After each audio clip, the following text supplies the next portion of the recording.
Sometimes it causes me to tremble, tremble, tremble. Were you there when they crucified my Lord? Were you there when they nailed him to the cross? Were you there when they nailed him to the cross?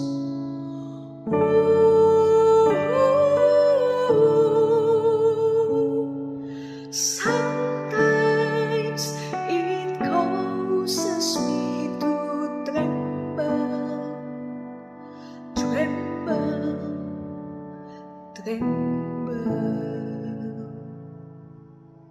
Were you there when they nailed him to the cross? Were you there when they crucified my Lord? Adakah engkau di sana ketika mereka menyalibkan Tuhanku? Adakah engkau di sana ketika mereka memaku Dia di kayu salib? Bapak, Ibu, Saudara, rangkaian pertanyaan yang menjadi dasar dari lagu ini jelas tidak dimaksudkan secara harafiah, karena tidak satupun dari kita hadir secara fisik pada peristiwa penyaliban Kristus beribu-ribu tahun lalu. Lagu ini justru mengajak kita untuk mengingat peristiwa salib.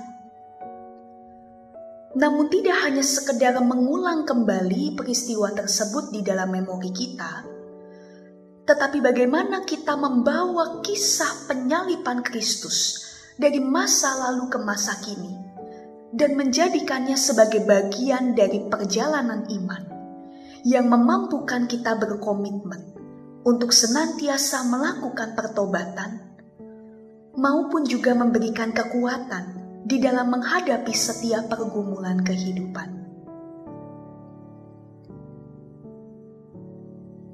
Saudara, lagu Were You There ini diciptakan pada masa perbudakan yang dialami oleh orang-orang Afro-Amerika di abad 19 silam. Masa perbudakan tentu saja dipenuhi dengan penderitaan, pergumulan, bahkan mungkin keputusasaan. Namun dalam masa kegelapan itu, lagu ini menjadi pengingat akan penderitaan yang dialami oleh Sang Guru Agung di kayu salib. Dan hal ini membawa mereka pada iman bahwa Kristus juga turut serta merasakan kelemahan mereka. Bahwa Kristus senantiasa hadir di dalam penderitaan mereka. Dan Ia akan menolong mereka menghadapi berbagai pergumulan yang dialami.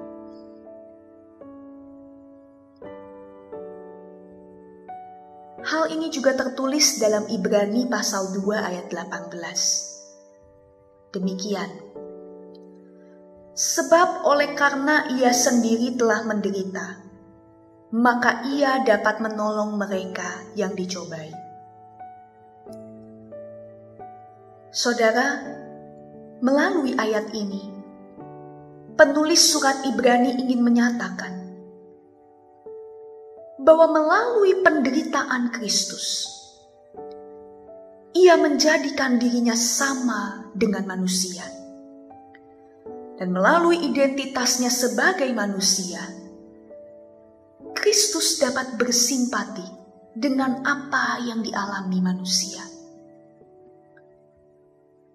Saudara, kita hampir tak mungkin bisa memahami kesulitan dan penderitaan orang lain kalau kita belum pernah mengalami apa yang mereka alami.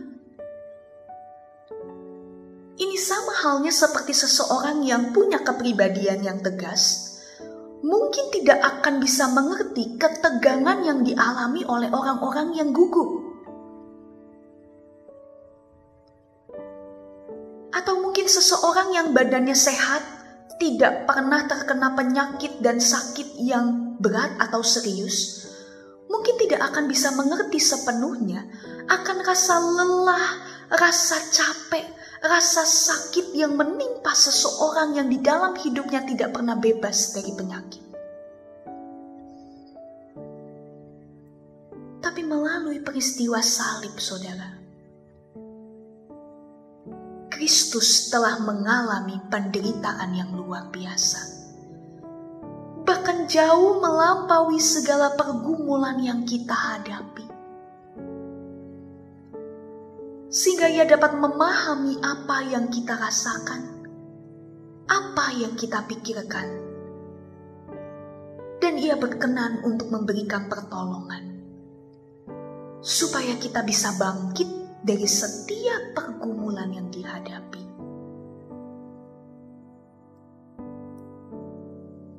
Di sisi lain, saudara, penderitaan Kristus di kayu salib tidak hanya menjadi tanda solidaritas Kristus terhadap umatnya, tapi juga menjadi pengingat akan betapa agung dan mulianya karya keselamatan Allah yang diberikan kepada kita. Saudara, mungkin kita tidak mengalami masa-masa perbudakan seperti yang dialami oleh para budak di Afro-Amerika. Namun tanpa karya keselamatan Kristus, kita ini hanyalah budak-budak dosa. Karena itu kalau kita melihat dalam Roma pasal 6 ayat 10 dan 18, di sana dituliskan demikian. Sebab kematiannya adalah kematian terhadap dosa, satu kali dan untuk selama-lamanya.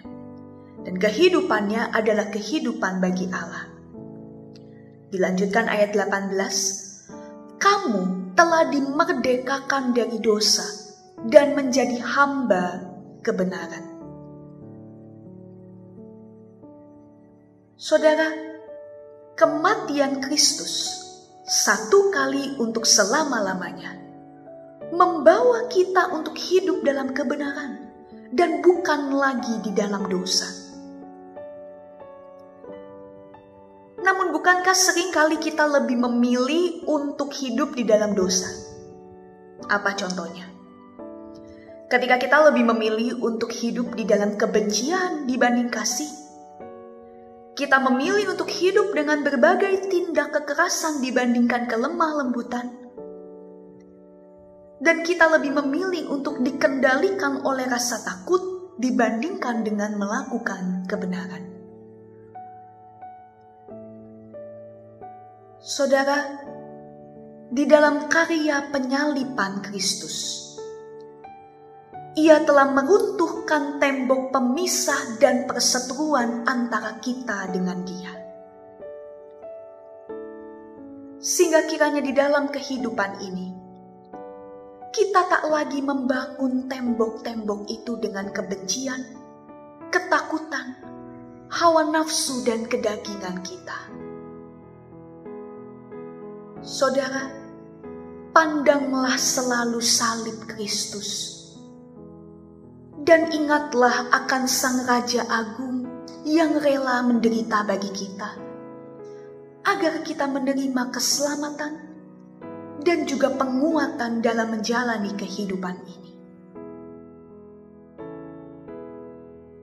Selamat mempersiapkan diri memasuki masa pekan suci di minggu depan, untuk merayakan kesempurnaan cinta Allah dalam karya kematian dan kebangkitannya. Mari kita berdoa.